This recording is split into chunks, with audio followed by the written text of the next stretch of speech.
to the queen to tell her her subjects had no bread. Do you know what she said? Let them eat cake. Who took the bomb? We're getting screwed, man. Every time we turn around, we're getting screwed. Oh, the revolution's going to be through podcasting for sure. That's the only way we talk. It's the little guys that take the brunt of everything. It's got to stop. Peasants, man. We're just peasants. Every one of us. You watch those old movies, you see the peasants in the background with the kings and queens walking around. We're those people. We're those people.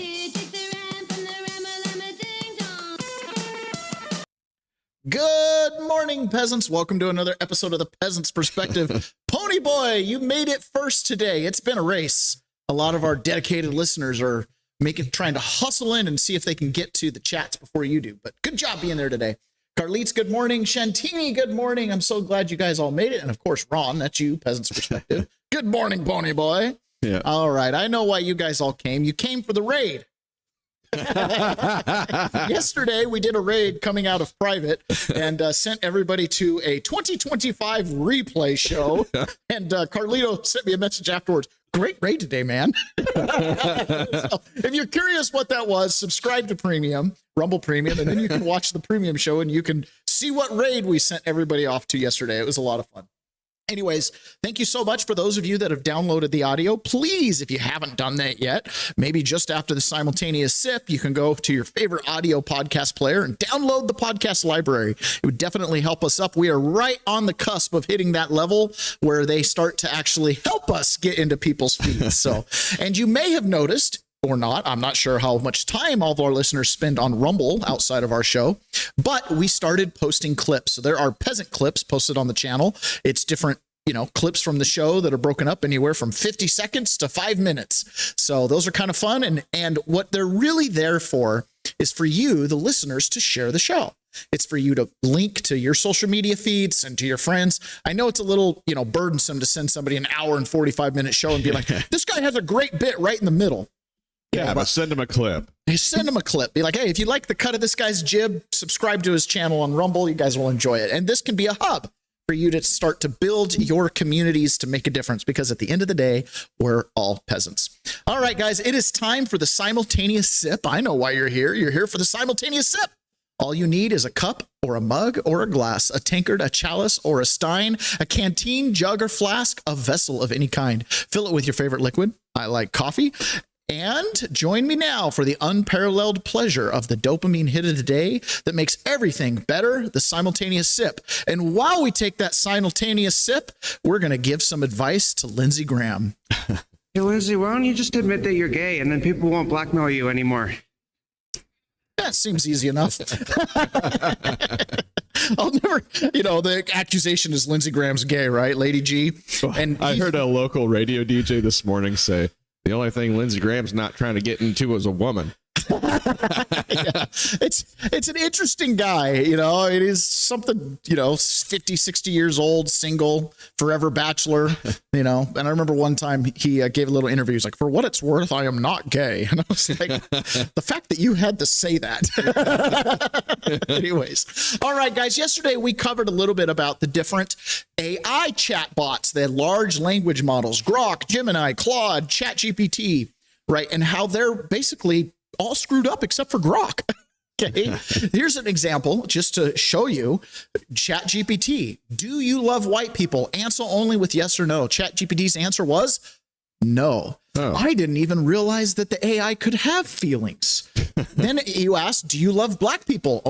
Answer only with yes or no. Yes. Do you love Asian people? Answer only with yes or no. Yes. Huh. What are we doing here, Ron? I don't know. What are we doing here? That's kind of one of those things where it's like, anybody who's using any large language model, because at this point you're pretty much forced to use it, I highly recommend switching over to Grok, because you're giving your time, your clicks and everything to those AI models that don't love you if you're one of my white listeners, which based on my demographic is probably most of you guys. Okay. Now, there's been this thing going around. I don't know if you guys have heard about this before, but there's a lot of people who think that Donald Trump is a racist. I don't know where they get this. Today, in his statement about Jesse Jackson, the president said, despite the fact that I'm falsely and consistently called a racist by the scoundrels and lunatics on the radical left, Democrats all, it was always my pleasure to help Jesse along the way. Where or when does the president believe he's been falsely called racist? You're kidding, right? No.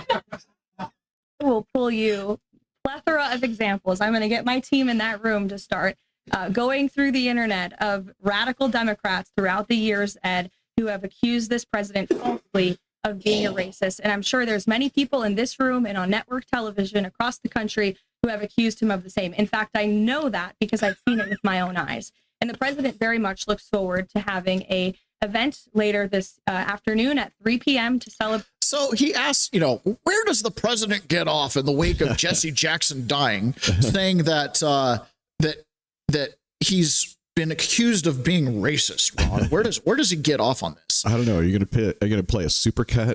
Oh yeah, of course I'm gonna play a supercut. Regardless of who here's they the thing. vote for. Oh jeez. The messaging clearly went out because after that question was asked in the briefing room, and this has relevance, guys. This matters to us as peasants. Okay, we're walking into a world where AI is going to control everything from your medical decisions to who's doing surgery on you to who's auditing. Would AI have asked that question or answered it that way? Exactly. Okay, so talking points have gone out. Apparently, the Democrats have decided that they're not getting any more traction with calling Donald Trump a racist. Okay, it's not effective. It's just been overplayed. So Nicole Wallace has Pritzker, governor of Illinois, on, who plays into this show later on today. You're going to hear about driver's licenses in Illinois, okay? And they're like, I don't know. I've never called Trump a racist. Has anybody ever called Trump a racist before? I don't think that's ever happened. I haven't suggested that Donald Trump is Hitler. I don't think any Democrat has. I actually, and I think it's a smear that they project back on to critics. What is the natural extension, Justin, if he pursues this to Harvard and beyond? There was an authoritarian leader several decades back called Adolf Hitler. Hitler came to power and the scientists left. The military survive in that climate. In the same way that it happened in Russia with Stalin, the same way it happened with Hitler, eventually you get generals and admirals that are in there that only tell the leader what he or she wants to hear. To the extent that the rule of law and an assault on the rule of law was an obscure, intangible thing, we're now seeing it in action. If you look back in history, you can see very similar parallels that took place in other countries that really went down that authoritarian road, including in pre-World War II Nazi Germany, when Hitler and Nazi officials basically took over Frankfurt University, which was the bastion of independent thought and progressive thinking and independent thinking. Which, by the way, for anybody who homeschools, the Frankfurt School is the villain in the story. Which is what Hitler didn't want. And so, again, this is what authoritarians do. They try to control all of the aspects of social life. When Trump talks about peace and Putin talks about peace, it's autocrats getting their way. That's it. And Mussolini and Hitler said they were being the purveyors of peace. I resisted for a long time analogies to Hitler's Germany. I've got in my Substack today, though, it's really uncanny. The same episode where Hitler, early in his tenure, before he's totally taken over the government. And it goes on and on. I think we played most of those clips before. Yeah, there's about 1,000 others that we didn't play. Okay? Yeah. The idea that somehow Trump's not been called a racist or by extension Hitler, because it's both things really, is ridiculous. Ridiculous. Do you smell the gas? Someone's flatulating. That you're gaslighting me. You know what I mean? Like, this is not reality. But you've got chatbots that hate white people, think that white pride or white nationalism is this evil, evil thing. And how are these chatbots, these large language models, learning it? They're being fed by what's out there in the zeitgeist. I mean, I don't know. Maybe we should side with Macron. Free speech is shit.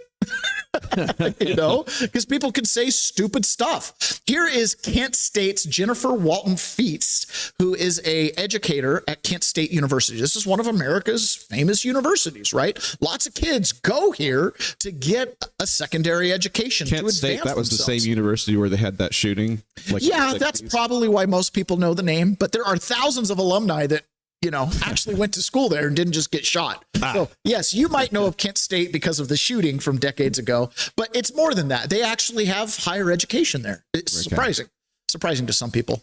But anyways, so listen to this. She's one of the educators there. And obviously there's been this huge push to try to remove diversity, equity, and inclusion from curriculum and government, you know, decision-making. Diversity, equity, and inclusion is this paradigm by which you basically just demonize the majority, demonize white, demonize whatever majority religion. It's just demonization of whatever the minority is or the majority to try to lift the minority.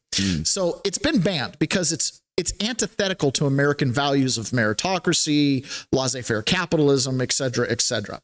So this educator here is caught on undercover camera talking about how the entire educational system in the state is all about DEI. But then when she's confronted with her own words, she runs from them. The report that you were talking about how the DEI law in your university hasn't affected you at all, and you're continuing to do the same things essentially with different wording. Is that true? I'm walking away from you. One thing I can say about the key I want to point out is now you're doing this with different wording. The moment Trump got elected and DEI was in the crosshairs, this is what happened. They just changed the words of what they're doing. So this is why Nicole Wallace can get on with a sitting governor and why someone in a press briefing can say, nobody's accused Trump of being racist. They're moving the target.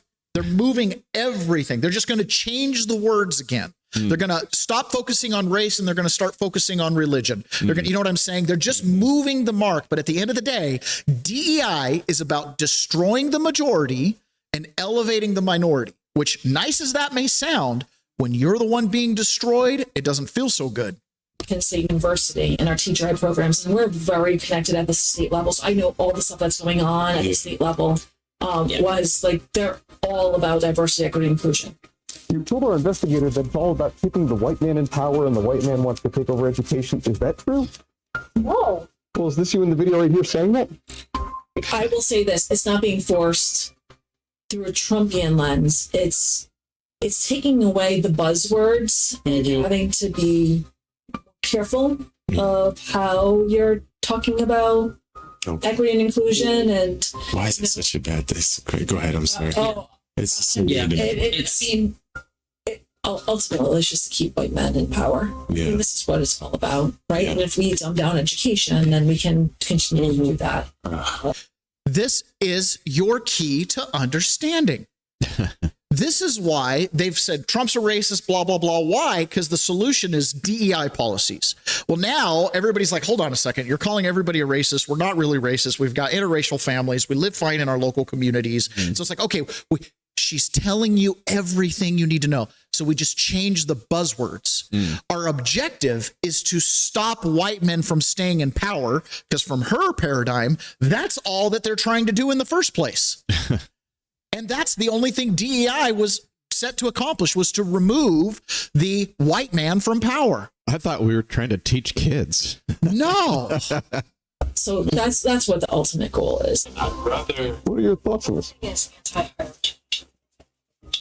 so that's what they want to keep away. They want to keep the white man in power, is what you said. Can you explain that? Trust me. Will you tell me who wants to keep the white man in power? I will say your son's education is not going to be affected. I will tell you that right now. So you still have those values. Oh my gosh. I mean, we made a whole class. Good. Yeah, no, the faculty, I was just in a meeting actually with a couple of the faculty members, and I know. And the textbooks don't have stuff like marked out. No. So I'm saying a lot of these things touch so many disciplines. But if that's in the syllabus. To silo it out and say can only affect these things. If you mention it, you're in trouble. Yeah. That feels very fascistic And again, I'd rather. Their thing is anti-higher education, anti-public education. So that's what they're trying to come. They want to keep the white men in power, and they want to come and try to overtake. Oh, I know. Public Trust me, I know. Yeah. Right. So that's their goals, and they feel like this is the way that they're, going to do it. So the way we're going to do it is by promoting meritocracy. People who actually qualify for their positions. We're going to reward Socratic learning, and we're going to reward thirst for knowledge for knowledge's sake. All these great things. But we're also going to make sure we prevent the white man from staying in power. How? By indoctrinating your kid in all of the topics. We created a whole class to just change the buzzwords. Your objective is to keep white men in power, and our objective is to oppose that any way we can. And you don't think this agenda has been happening for a while? Back in 2016, there was a lady running for president. And, for all that we think about Hillary Clinton, at least she tells the truth. As Donald Trump says, she's smart. Okay. She's telling you exactly what the left wants to do. I just gave you the key of understanding from this Kent State educator, which explains exactly why now, all of a sudden, literally in the last 24 hours, Trump's not a racist. Trump's not Hitler. Who said that? Who said that? Okay. Now they're changing targets, guys. Hillary Clinton went on MSNBC. This is a while ago. She set the talking point. This is exactly where they're moving the target. They're no longer going to target white men for white men's sake. They're going to target white men for religious sake. We haven't gotten to the more perfect union, and we fought a civil war over part of it. And people have been protesting, for hundreds of years that, things were not as they should be given our ideals and how we should be moving toward them. So I think that's what makes us so special as a country. And the idea that you could turn the clock back and try to recreate a world that never was, dominated by, let's say it, white men of a certain persuasion, a certain religion, a certain point of view, a certain ideology, it's just doing such damage to what we should be aiming for. And we were on the path toward that. I mean, imperfectly, lots of, bumps along the way, but I agree with you. We were on the right trajectory. Let me until the white man came back in to take over, because he's a Christian nationalist, of a white man of a certain religion, of a certain ideology, certain persuasion. Hillary Clinton, if you lived in a small town and you heard what people actually had to say about you. She was just a mean, old, hateful bitch.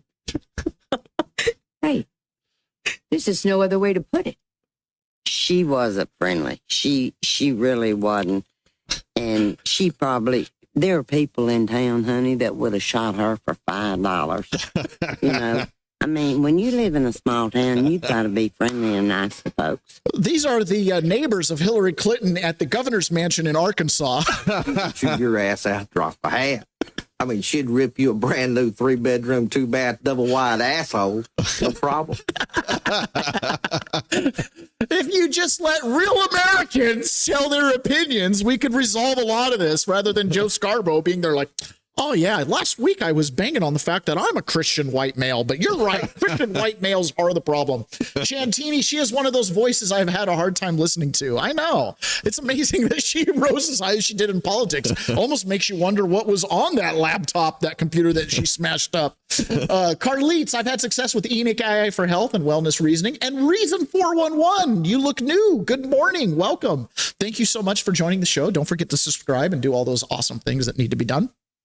Okay, again, Donald Trump, not only is he Hitler, and you heard a bunch of Democrats say that, he's also a straight up racist. He is a thin-skinned racist bully. He has been racist. There has never been a president in American history who has been so openly racist. Racist in chief. The president oftentimes resorts to very bigoted, xenophobic, Islamophobic, racist. Just to remind people, when they say, I don't know who's calling them racist, it's happening. And CNN launched a piece yesterday. Again, I'm showing you guys everything you need to know. This first 15, 20 minutes of the show? Yeah. This first 20 minutes of the show is going to explain politics for the next 7 to 8 years. Okay, this is the war that's happening. Is a war over the soul of America. Are we a white Christian nation, whatever that means, or are we a DEI inclusive community? It's up for grabs. Whatever that means. It's up for grabs. So CNN, who's one of the main news channels in America, unfortunately, where a lot of Americans get their information, ran a piece last night. For the past several months, I've been working on a special project examining the growing influence of Christian nationalism in America. If you're not familiar, Christian nationalism is an ideology rooted in the belief that our country was founded as a Christian nation and that our laws and institutions should reflect Christian values. In the lead up. Huh. Okay. So, okay. This is wrong because why? Like, I thought this was civics class. Oh, we stopped teaching civics 30 years ago. I thought our country was founded on Christian principles and Judeo-Christian ethics. And, weren't we told that we have a republic if we can keep it, and that our country is only suited for a moral people rooted in biblical principles? Yeah. White Christian nationalists. To my hour-long documentary this weekend, we're going to bring you a preview of what you'll see, starting off with the assassination of Charlie Kirk last year. Experts say it was a pivotal moment for the movement and an occasion where the tragedy of his loss unified Christian nationalists and the Trump administration as they honored him. September 21st, 2025. America is a nation in grief, a nation in shock, and a nation in mourning. Charles James Kirk was heinously murdered.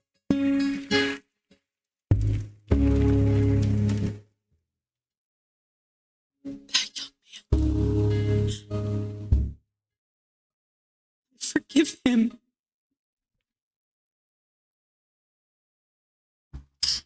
Charlie Kirk, a conservative activist and prominent Christian nationalist, was assassinated. It became a rallying call for those who believed in his message. Our greatest evangelist for American liberty became immortal. And it was a call to action. My charge to all of you, put Christ at the center of your life as he advocated for giving his. Memorial service was one of the most potent examples of this shift in our culture that we're experiencing right now, where a large segment of American Christians are being activated by these ideas, radicalized by these ideas that say that they are the persecuted ones and that they need to stand up for Christians' rights. Oh, okay. Kind of like how Muslims are persecuted and the Jews are persecuted, and every group that's ever labeled itself in the history of time eventually calls itself persecuted. Okay, because they are. Okay. But do you notice how CNN is running this like it's some kind of horrible thing? Right. Yet most people in our audience and people that, are in my demographic were like, no, there's not a problem with this. Well, look how many people showed up. Are you? I mean, well, yeah. I mean, clearly this is terrifying for them, because when an Antifa member, is a martyr, nobody shows up, right? Like Charlie clearly had a message that resonated with people. It was a message of love. It was a message of family, right? But if you're a transgender person, it's a message of hate. Right. Okay. And most of those people weren't showing up because they were white Christian nationalists. They were showing up out of respect for a man that was murdered and gave his life to his beliefs and his cause. Correct. Right? Yeah, absolutely. No one's perfect, right? This is definitely not a show that tries to put anybody up on a pedestal. Now, one of the mottos I'm starting to live by is never meet your heroes. They're not as good as you think, right? Yeah. Because we're all just normal people. Yeah, and Charlie Kirk was just a guy. Yeah, and but he did a lot of damn good. Yeah, and I honestly, I try to cast a cloak on charity with people. Everybody's rational in their own minds. Everybody thinks they're not crazy, but I've been crazy a couple times, and it's been pointed out to me. There has to be a course correction. Okay. When you ask the chatbot, do you love white people? And it says no. Do you love black people? And it says yes. It's like, this is an impartial AI, or are white people actually bad? Well, I don't think white people are actually bad, but the likes of people like AOC, they've been out on these talking points. Trump's Hitler, Trump's racist, white Christian nationalists are bad. And those of us that are like, no, we're not. This is her response. But we must remember, in a time such as this, we are not the crazy ones, New York City.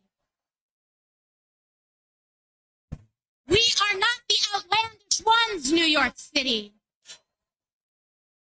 They want us to think we are crazy. We are sane. Okay. They think we're crazy. Yeah, we do. We do think you're crazy. We think you're absolutely freaking nuts. Okay. This is so pervasive. This is a city council in Virginia who this week voted to remove the Pledge of Allegiance from their city council meetings. Would prefer to remove the Pledge of Allegiance under public hearings, Section C under Article 5. I would agree with that as well. I'm glad we don't do any pageantry or rituals before we just dive into business. Seems unnecessary. Okay. The chair calls for a vote to listen to the words coming out of his mouth.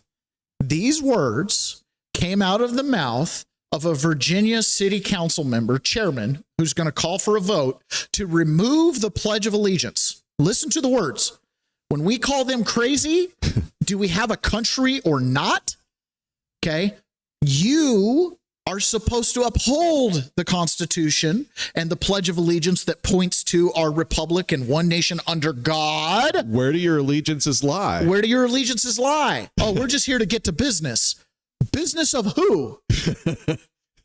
Because if it's not the pledge to the flag and the republic for which it stands, one nation under God, indivisible, with liberty and justice for all, if you're just going to remove that, the entire premise of why you have the right to rule, why are you even me? Why are you even here? These words came out of his mouth. Move the Pledge of Allegiance from the agenda. I will take a roll call vote. Vice Chair Dick? Yes. Commissioner Mayfield? Yes. Commissioner Pfeiffer? No. Commissioner Manitoulin? Yes. Commissioner Bloom? Yes. Chairman Corrupt? No.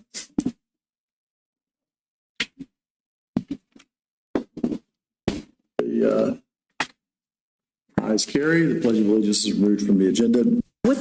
Oh, okay. And do you think that's the first time it's happened? Somewhere there is a political party machine behind the election of those people. They didn't get elected alone. They had campaign managers. They had volunteers who went out and knocked doors, even in these little local races.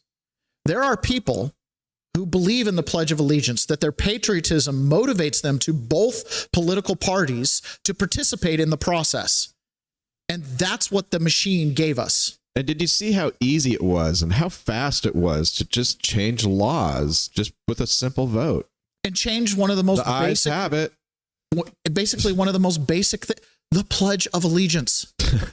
It's not even an oath. You know what I mean? But they can't abide by it. Why? It's because it's one nation under God, and we don't want to be Christian nationalists. CNN might run a piece on us. This is where we're at. No, we're not the crazy ones. You are the fucking crazy ones. Okay. What's next? Are they going to take the flag down? Ron, that is happening. There are schools. I've seen it with my own eyes where the American flag has come down and the gay pride flag has gone up.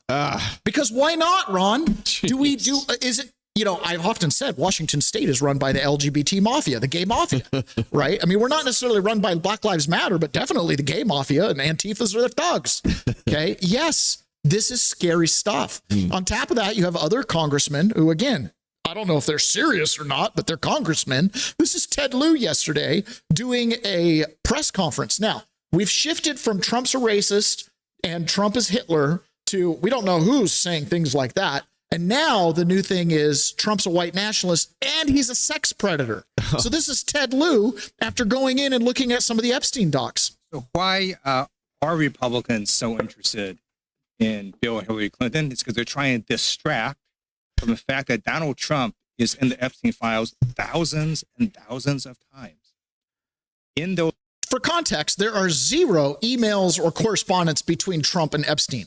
He's in there thousands of times because Trump is the nemesis of Epstein. Epstein knows that Trump turned him in. Epstein knows that Trump's talking shit in the little inner circles. Epstein knows that he's got all kinds of problems, and it starts with Trump. Okay. So, of course, he's emailing Michael Wolff. He's emailing different people. The dog that's not barking, Trump. Right? Why is he silent in all of this? That's the thing that he's in the Epstein files for. But after Trump becomes a prominent political figure and comes down the escalator, all of a sudden, people are calling up and they're making claims that Trump and Epstein did X, Y, Z. And then you find out Trump wasn't even in the same state. Right? Completely unverifiable claims. But here's Ted Lieu. those files, there's highly disturbing allegations of Donald Trump raping children, of Donald Trump threatening to kill children. So I encourage the press to go look at these allegations. And I'm highly disturbed that Deputy Attorney General Todd Blanche just got the law wrong.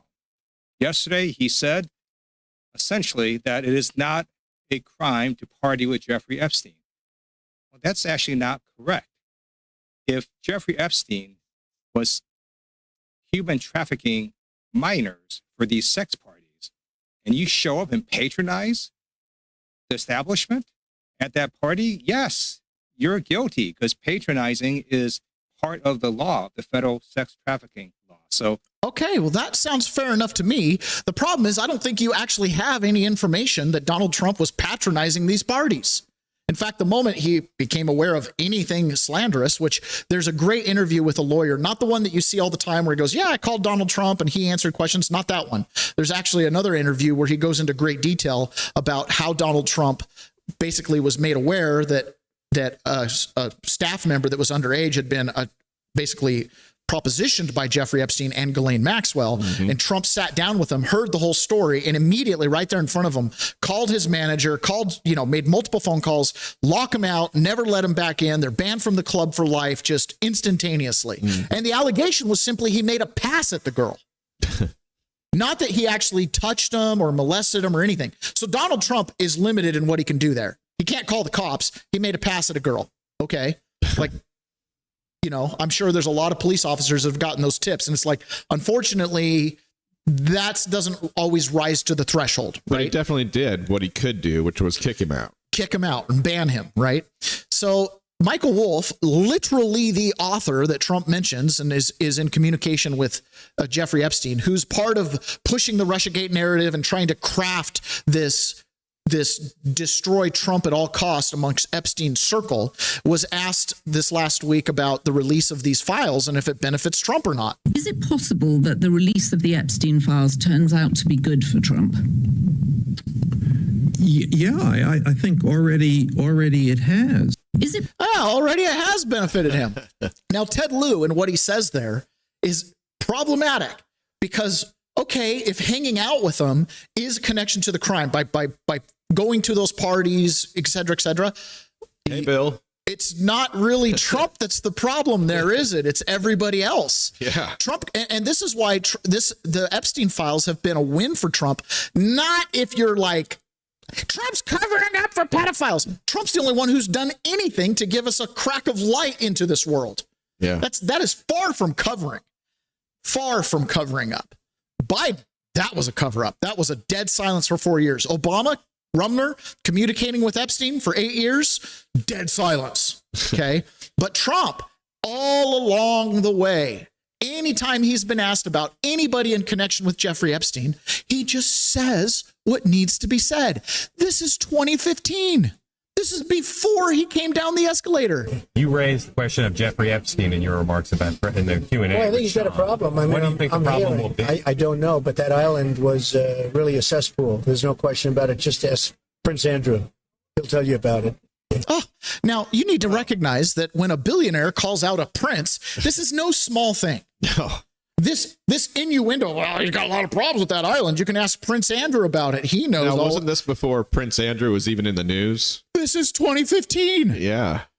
Yes. Donald Trump, in many ways, is the one who tipped off the world, because there have been whistleblowers, there have been victims that have been floating around for a long time. Now, you know me, I kind of play the fence on this thing. On one hand, I'm completely open to this thousands and thousands of girls and the deepest, darkest, nefarious things. I believe that's going on. On the other hand, I can easily see a world where blackmail doesn't have to be deep, dark chambers of secrets. It can literally be a rub and tug. Right. And that's enough. Okay. So And a here's veiled Virginia. threat. Here's Virginia Giuffre, who's a confirmed underage victim of Jeffrey Epstein. Okay. This woman was trafficked around the world.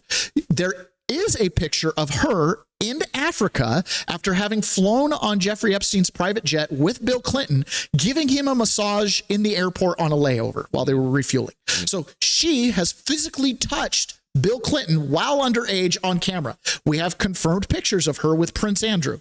Her story, although it has a couple little weird things like Alan Dershowitz, and then all of a sudden, oh yeah, maybe there wasn't Alan Dershowitz. There's some of that, in fairness, right? But she gave this interview, and it wasn't long after that. You'll see the picture on the left. She was hit by a car, okay, suspiciously. But she gave an interview, and this started off the firestorm with Prince Andrew. I was so young. Keelan woke me up in the morning and said, "You're going to meet a prince today." I didn't know at that point that I was going to be trafficked to that prince. And then that night, Prince Andrew came to her house in London, and we went out to Club Tramp. Prince Andrew got me alcohol. It was in the VIP section. I'm pretty sure it was vodka. Prince Andrew was like, "Let's dance together." And I was like, okay. And I want to point something out in the middle of this, right? Because obviously this is a horrible story about how she was first introduced to Prince Andrew and going out drinking. Mm-hmm. But this is Samantha Guthrie here. Her mother is Nancy Guthrie, the one that's missing, that if you watch cable news has been like nonstop coverage. Mm-hmm. You know, they're searching this house. They're searching this house. She's missing. We can't find her. We've got a doorbell camera that, you know, this story, Nancy Guthrie broke at the same time this Epstein information hit the crescendo. The 3.5 million documents released. All of a sudden, we're finding about all these other people. Mm-hmm. And who's in the news? Samantha Guthrie and her family. And it's sucking up the airtime. I find it coincidental.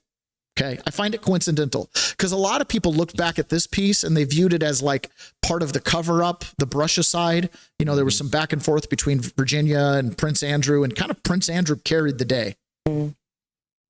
We leave Club Tramp, and I hop in the car with Keelan and Jeffrey, and Keelan said he's coming back to the house,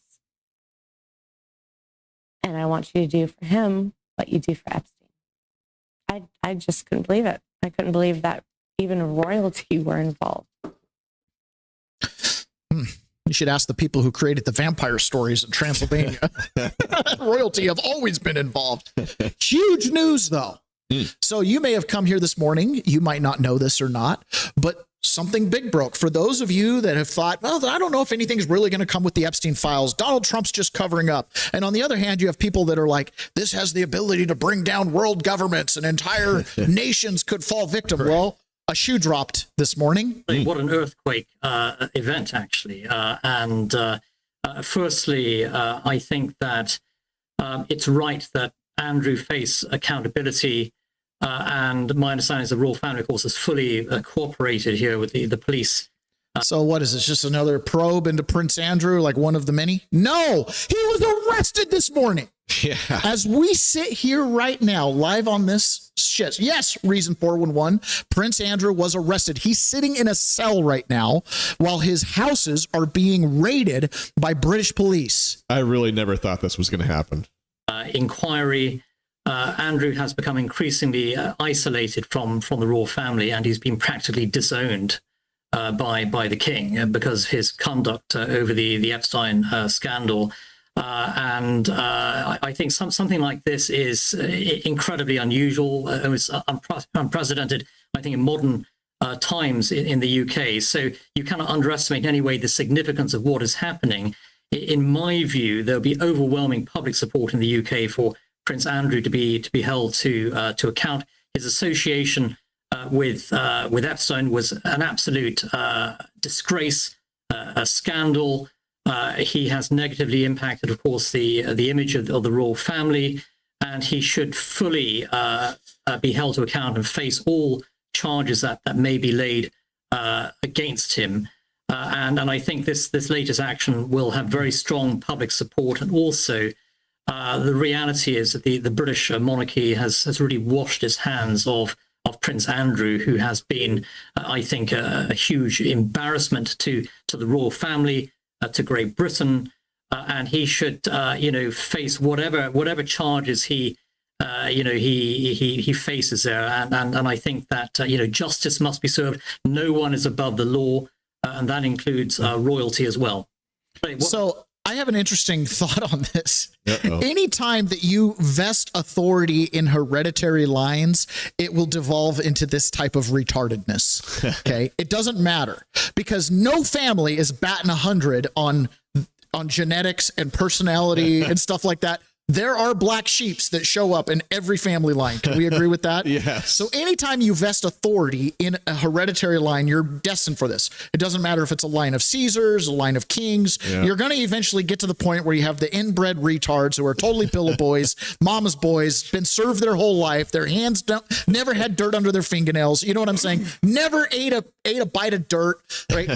Total losers. Prince Andrew is that. The Mormon Church had this. There was a hereditary position for patriarch, and eventually they did away with this position entirely because one of the descendants of Hiram Smith ended up being gay in the 1920s, and he was the patriarch of the church. So they kept it under wraps. They kept him off in his little corner, and then they pretty much got rid of the position completely. Okay. So this happens. It's going to happen anywhere. Okay. So the Prince Charles put out a statement this morning. Apparently, he was unaware that Prince Andrew was going to be arrested. So he put out a statement after the news broke, a statement from His Majesty the King. I have learned with the deepest concerns the news about Andrew Mountbatten Windsor and suspicion of misconduct in public office. What now follows is the full, fair, and proper process by which the issue is investigated in the appropriate manner and by the appropriate authorities. In this, as I have said before, they have our full and wholehearted support and cooperation. Let me state this clearly. The law must take its course. As this process continues, it would not be right for me to comment further on this matter. Meanwhile, my family will continue in our duty and service to you all. We'll be doing all of our communication privately with the solicitors to get the charges dropped.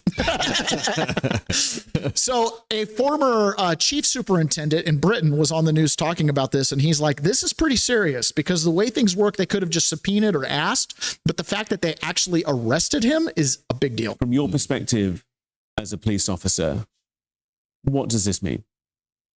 Well, this is massive. You don't have to arrest somebody that you're investigating.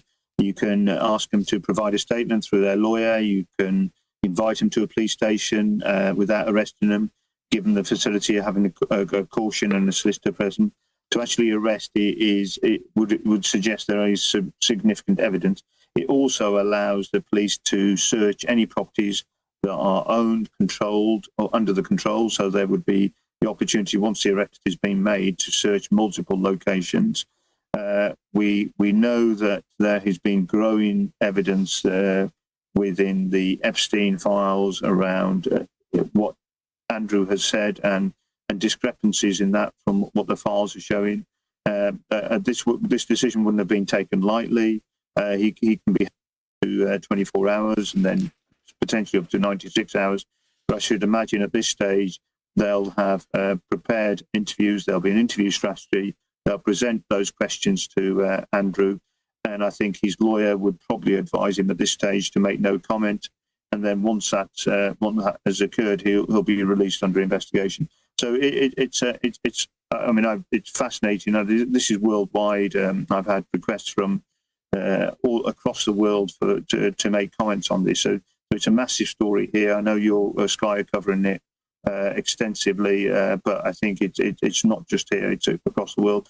And the idea that the eighth in line to the Queen's favourite son is now been arrested and being questioned for misconduct in public office is a massive story.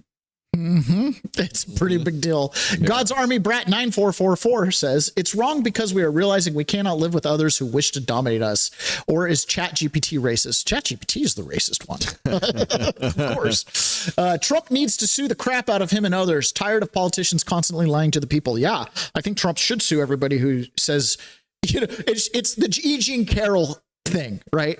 E. Jean Carroll says Trump raped me. Trump says I didn't rape you. E. Jean Carroll sues him for slander. because by saying that you didn't rape me, you have besmirched my character of saying that you did. So it's your word versus my word.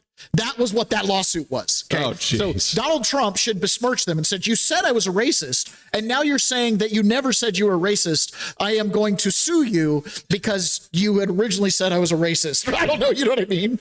Okay. So back to this Prince Andrew thing. Piers Morgan, right, who's the voice of Britain, apparently, has this to say. This could bring down the whole monarchy, which, by the way, given that Britain doesn't have a written constitution, it has the potential to overthrow the entire government and its entire justification for existence. He had sex with Virginia Giuffre because Epstein reveals that in some correspondence. So all the statements that Andrew made in that interview have now been proven to be lies. And I think that he spun the same lies to his mother. But King Charles has seen that these were lies, realizes that Andrew was lying, realized the severity of this scandal and the potential danger to the monarchy itself. You know, Ainsley and I, we've done a lot of stuff together in the UK, a big royal events, from coronations to funerals in the last few years. And previously, we will have all covered things like the death of Princess Diana. These are huge seismic moments in the royal family's history. I have never seen a bigger threat to the future of the monarchy than what is unfurling right now, that he had sex with Virginia Giuffre. It is a huge deal. The monarchy lied to the British people. And now it's like you're just caught cold-blooded. I mean, dead-handed. Unfortunately, there are sycophants. There are people who will defend anybody.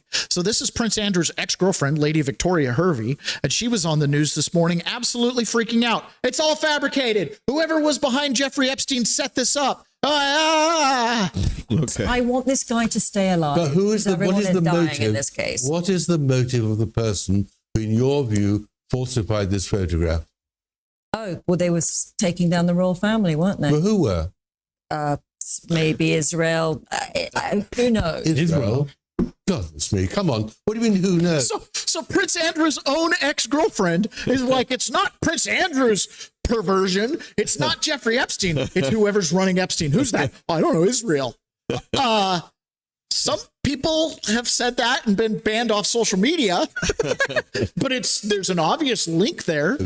You're putting forward all these photographs. You've got no... This is real. No, it's not. This is all false. Okay, all right. Well, maybe go back to bed. Why would Israel be taking down the British royal family? Tell me that. This is a fact. You raised it, that Israel is behind... Calm down on that. Look, just chill. Why would Israel be trying to concoct a picture to shame the royal family? I don't know, because you just said it. I'm not talking about those agencies right now. I made that clear. What I had... You just said it was Israel. Without talking about that, this is hard want fact. to talk about that. What is the genesis of your conspiracy theory? Just stop. This is Epstein. That's the genesis of it. His last name was Stein. Everybody he hated was Goyim. Okay, that's the genesis of it. Did you see the smile on his face? These people do not fit in that space. I've measured it. They do not physically fit. This guy on the left is 5'8", 5'9" at highest with his hair. And he's higher up in the door frame than Andrew is. But in answer to Tom's question, it doesn't add up. She's defending photographs as being photoshopped that have already been confirmed as real by both Virginia, Ghislaine, and Andrew. Had the motivation to do this. Who is behind Jeffrey Epstein? Like, who is that? We don't know exactly who that is. Who put Jeffrey up to this? This is the entire purpose of the show. Who runs the world? Who's in charge of this crazy ass place? I love how it comes full circle. Now, Prince Andrew is not the only royalty involved in this. There's Norwegian Crown Princess Mette Merritt hanging out at Epstein's house years after he was convicted. So that's her right there. Oh, okay. So she also is in this email here where she goes, let's see, she writes to Epstein, and I might be done now, but I'm not sure. And there's a link there, news article, organic foods, not healthier or more nutritious. And then Epstein writes back, tons, and they all lead to the same conclusion. The natural protects even its vegetables, and its most potent poisons are natural. The most diseases are a result of other species winning out. The idea of living in sync with nature is not from 1998, but from 1998 BC, a concept that championed four humors: earth, water, fire, etc. Antibiotics are exactly that, things that kill natural organisms. I hope you are smiling. I know you prefer to live in the land of make-believe. Me too. And then she writes back, you always make me smile because you tickle my brain, but I want the data from now, or the bill is mine. It is the cocktail of all the unnaturals that you have profound effect on the early stages of development human. Some people won't be able to make new humans anymore, but I guess that would be a la land great. You can just design them in a lab. And that's one of the things. It goes on and on about her giving eggs to Jeffrey Epstein. They also met at other locations. She does a lot of spending in Oslo right now. I think it's going to Vienna. Anyways, these guys were at the Met Gala together.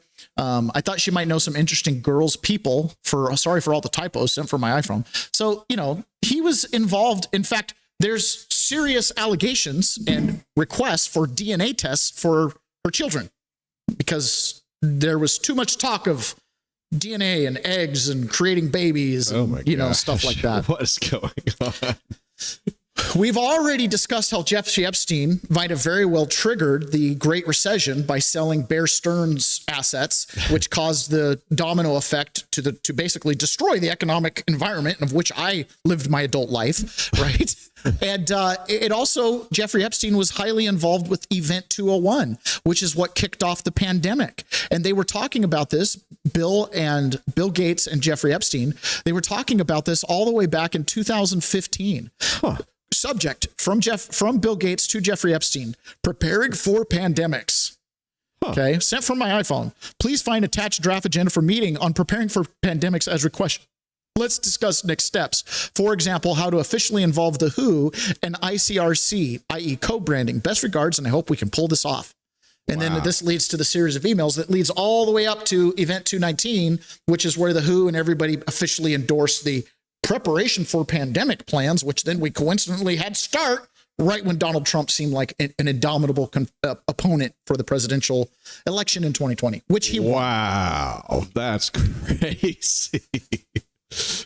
Now, crazy connections here. We started out a little bit about how white Christian nationalism has made its big break in America, right? But there's been this controversy surrounding TPUSA and Erica Kirk, and we haven't really addressed it on the show. I'm not a huge Candace fan. That's her lane. If you're interested in that, you can spend a lot of time with her. I think a lot of it is empty rabbit holes because, people can change over time and stuff like that. But there's something about Erica Kirk that has really bothered me. If you read the book Transformation of America by Kathy O'Brien, who was on Alex Jones' show yesterday, the whole thing with MK Ultra and the grooming and prepping these girls, this is what Epstein was doing. He was grooming these girls. And one of the things we're finding in these emails is there's a lot of this girl can marry that girl. And there's girls that are in Epstein's orbit that he's abusing, that he is setting up with finance leaders and other world leaders and trying to create these love connections. Epstein was a Cupid. Okay. Now, I'm not saying that Jeffrey Epstein is directly tied with Erica Kirk, but there's something that's been revealed in the last little bit, and I'm gonna show you just a couple images here. Erica Kirk, her old social media has been discovered back before she was married when she was a real estate agent. Did you know she was a real estate agent? No, I did not. Really high-powered New York firm called Cochrane. Okay. So she was a real estate agent for that. And she teamed up with another gal and they were the pageant girls because they'd come out of the pageant world. Right. And they were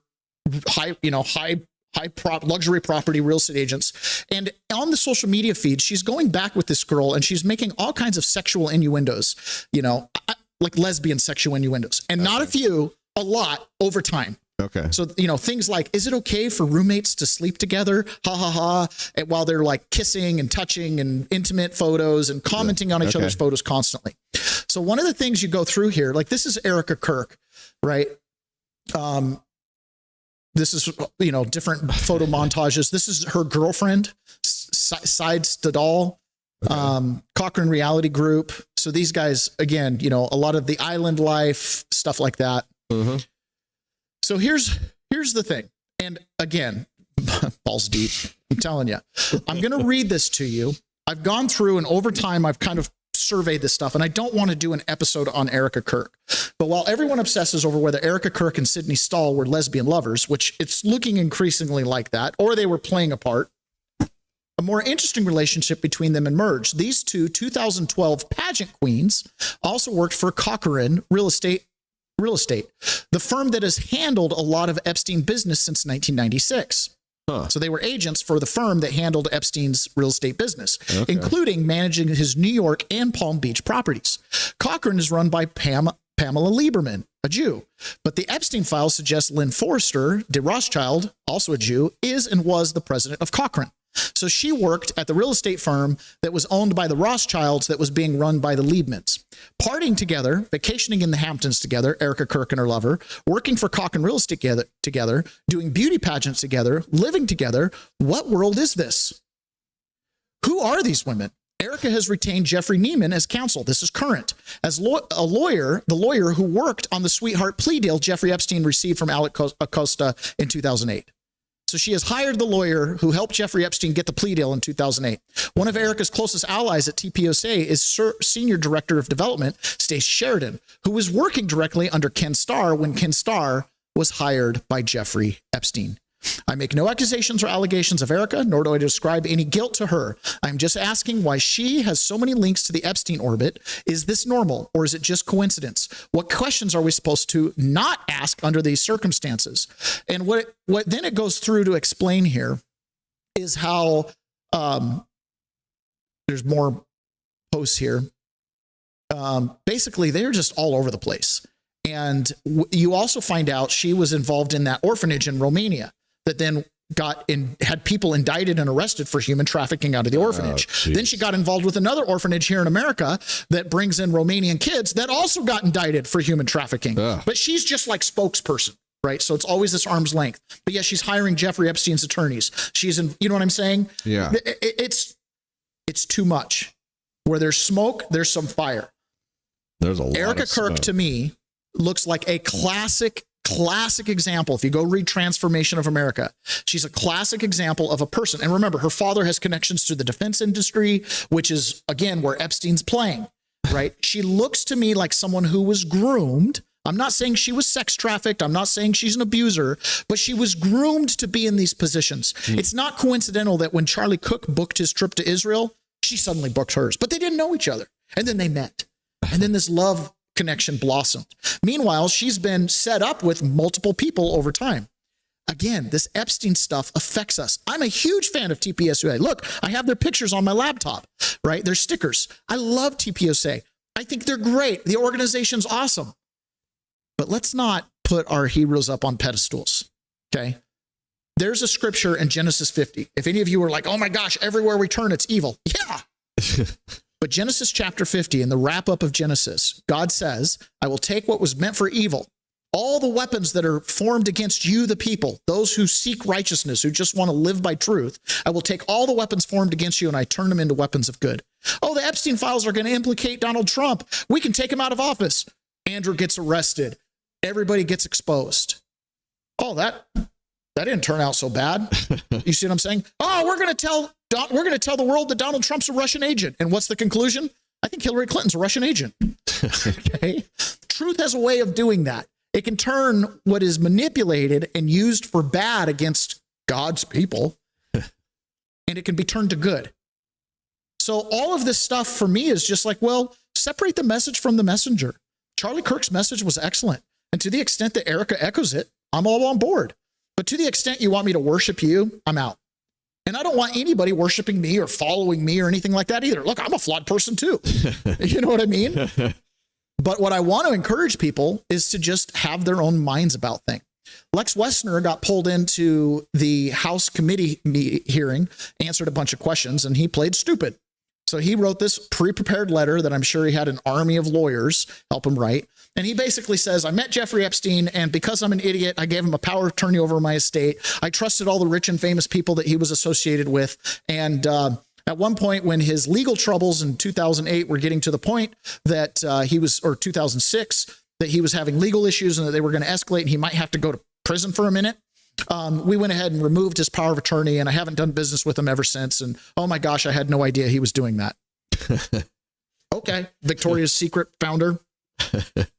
You have to be a pretty big idiot not to think that someone like Jeffrey Epstein wouldn't take advantage of your network. Wasn't the first thing that we learned about Jeffrey Epstein is that he got most of his money? Well, most likely got a lot of his money from Lex Wexner. Yeah, no Lex Wexner, no Jeffrey Epstein. Right. He enabled Jeffrey Epstein to have the island and all the other stuff, and you know, and now all of a sudden, I barely knew the guy. Yeah. Now, in the letter, Lex Wexner says Jeffrey Epstein refused to help him financially for a number of years, played coy. I'm not just a financial advisor. I actually manage the money. So until you're willing to let me manage your money, I can just give you a couple tips. Did you know about fractional reserve lending? You know, stupid stuff like that. So moving on from this topic, again, Epstein affects everything. It really does. Why? Because he was embedded in that network of corporate oligarchs and international NGOs like Terramar and Clinton Global Foundation and stuff like that. He's hobnobbing with princes and presidents and sheiks. Okay. He's got networks of models, both through Victoria's Secret, as well as Jacques Brunel, who suspiciously was arrested in France while he was trying to flee to Senegal and then died a year later by hanging just after Jeffrey Epstein in a cell in France. Oh, yeah, you know. What a horrible coincidence. So he's tied into everything. The great financial crisis ties into him. The COVID pandemic ties into him. What would be the odds that maybe the Great Migration and the depopulation agenda and the replacement theory agenda all tie into him? My guess is they do. For example, Pritzker is deeply involved with Epstein, the brother of the governor of Illinois. And so you can just assume there's some family connections there and some, you know, everybody's got the same ideology. And so John Solomon was just on his show this week, and Sean Duffy, the Secretary of Transportation, just revealed something really interesting happening in Illinois. The state of Illinois, one of those blue states that's been giving commercial driver's licenses to illegal aliens. In fact, the illegal alien who last week killed a family in Indiana, he got his driver's license in Illinois. Well, today, Secretary Duffy revealed that 1 out of every 5 commercial driver's licenses that Illinois gave to non-domiciled drivers, meaning people that don't live in Illinois, were illegally issued. They did not meet the standards, the training, the English proficiency, or the driving proficiency, or the required U.S. residency to be a commercial driver's license recipient. 1 out of 5. The state of Illinois given less than 30 days to clean that up or lose all of its federal highway funding. That is a really significant amount of money. I think about $200 million a year that the state of Illinois is about to lose if it doesn't clean up this act. This is part of the larger machinery we talk about. Blue states, sanctuary cities. First, they get people to come across the border, and they lure them to their cities with the promise of aid, and they allow fraud to go on. And then when they try to give them jobs they're not entitled to, we end up with people driving 18-wheelers who don't have the capability or the training to do that, and all of us are put at risk. That's what that family in Indiana suffered recently, a family in Florida last December. We can go all across the country and find horrific examples of illegal alien drivers who have killed innocent Americans when they shouldn't have been on our road. So that in and of itself is no bueno. Mm-hmm. But what also happens in the state of Illinois when you get a driver's license, Ron? I have no idea. Do you get registered to do something every couple it's of years? a vote. I know you it's get registered to vote. So 1 in 5 commercial driver's licenses were going to illegal aliens. I don't know what percentage of that is of the whole population, but some significant percentage, because 20% of commercial driver's license holders are registered to vote and can't. Okay? Some percentage is, and it's not small in Illinois, just based on that information, creates a whole new universe of voters that probably don't vote, which means their ballot is just ripe to be adjudicated. Just hanging around. There was a time back when the Democrats had a modicum of sanity where actions like this were called fraud. Let's admit the truth. Everywhere people go, they're asked for a social security card. In fact, one way to prove you're a bona fide person who can have a job is to ask for a driver's license and a social security card. This is an anti-fraud amendment. All over where we go, people say, well, why can't you stop illegal immigrants or others from coming here. And the number one answer we give our constituents is when they come here, they can get jobs, get benefits against the law because of fraud. What they are proposing in this so-called SAVE Act is like Jim Crow 2.0. So where there was a time where presenting a faulty ID card or Social Security and getting benefits would be considered fraud. And so where should we cut it off? I don't know. At the driver's license level, at the Social Security Department where they issue Social Security numbers. Boy, has their tune changed, hasn't it, Ron? Yeah. Big time. How many decades old was that clip? I don't know. I mean, geez, term limits people. There's a video of Mitch McConnell walking down a hall in Congress, and he's like holding on to a staffer's arm. I mean, the guy can barely shuffle. It's worse than my judge. My judge had to have help getting out of his chair. Oh, okay. So my judge would sit there, and then his aides would come to his sides, and they would lift. Oh my gosh. Okay. And then he had a walker, and they'd bring over his walker, and he'd walk over to the 3 steps, and then he'd laboriously go down the 3 steps from his little elevated platform. They'd hand him his walker, and he'd walk into the judge's chambers. Guy needs to go enjoy retirement. In America, one of the things that we get constantly told is Americans cannot, some big percentage of Americans can't take $1,000 hit, right? They have less than $5,000 in liquid savings.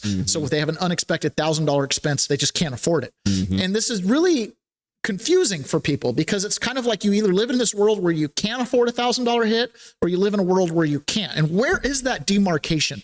Where is that line? Because what they find when they do surveys is people on the lower end of the economic spectrum tend to have that savings. They tend to, if you're making $35,000 a year, surprisingly, you're able to take $1,000 hit. But people who make $60,000 or $70,000 a year, they're the ones that have no savings.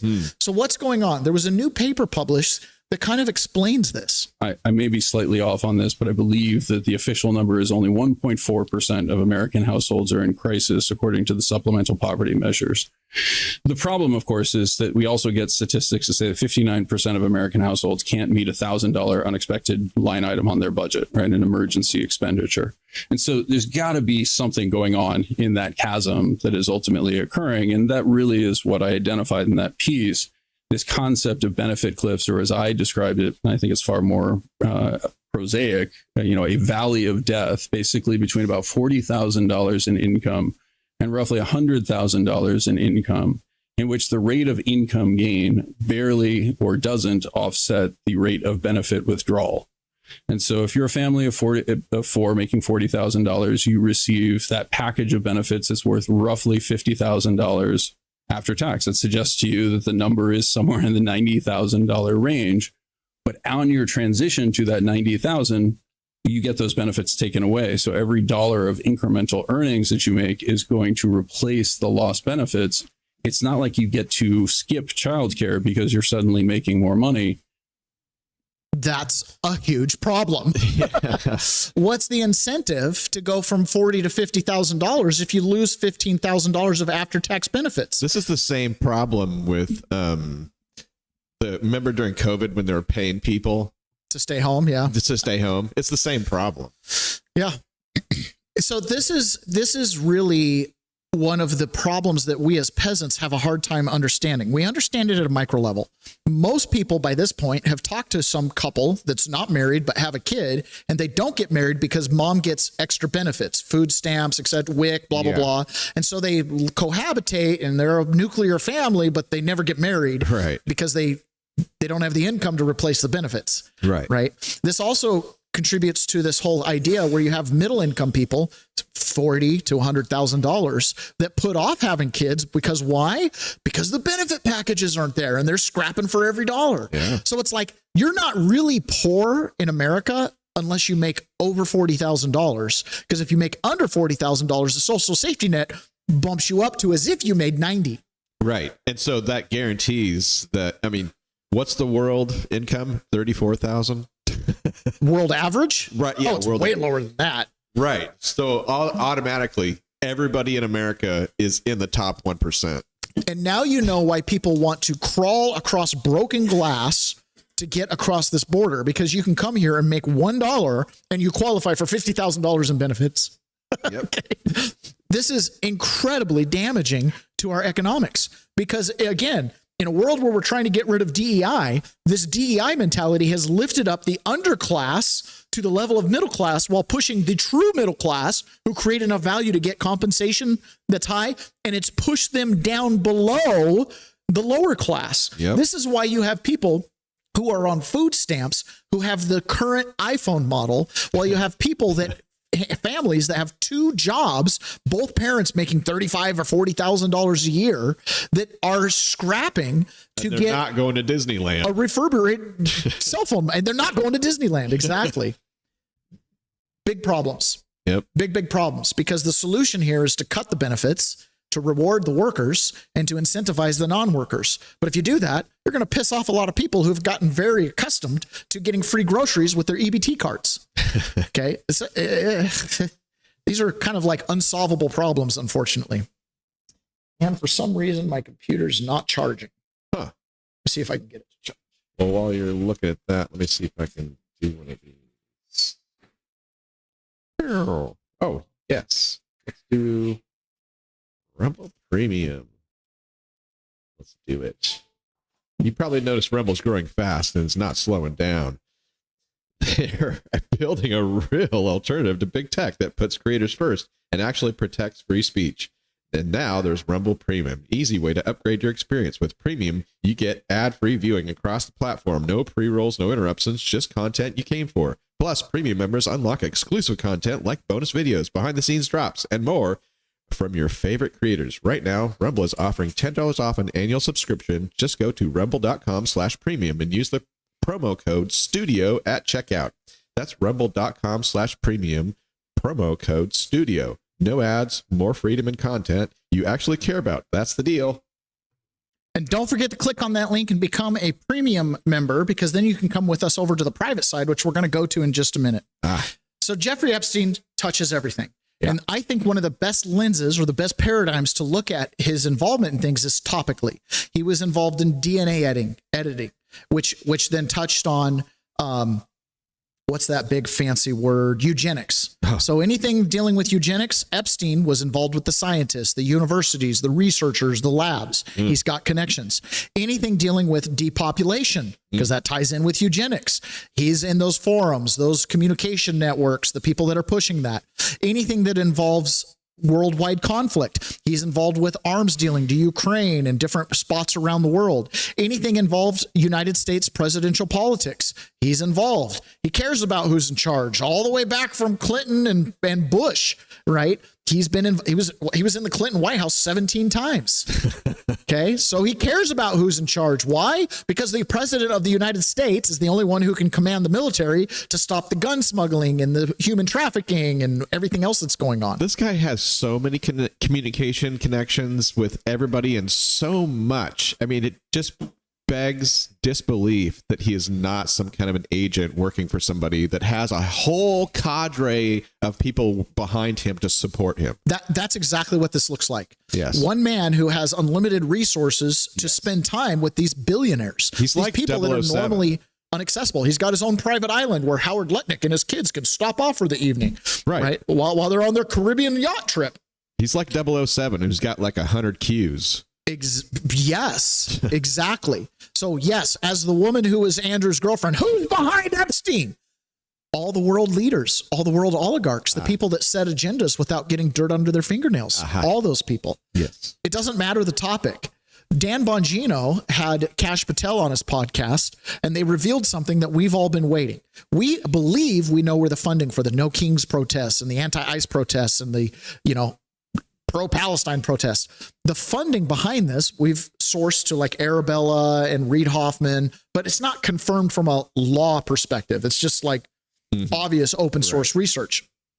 But again, those networks, when you peel apart those networks, are rich with the Bill Gates, the Soros, the the different foundations. So again, even Epstein, after death, his ideology, what he was curating, is still in effect, right? Whatever agenda they're pushing, great migration replacement theory, depopulation, pre-planning pandemics, okay, financial distress, worldwide financial distress, crypto markets. All of this has Epstein acolytes and people in his network that are involved. Some of them nefariously and some of them by happenstance. And I don't believe necessarily that he's still alive, but all of these things tend to tell me like there's a good reason to talk about him being alive.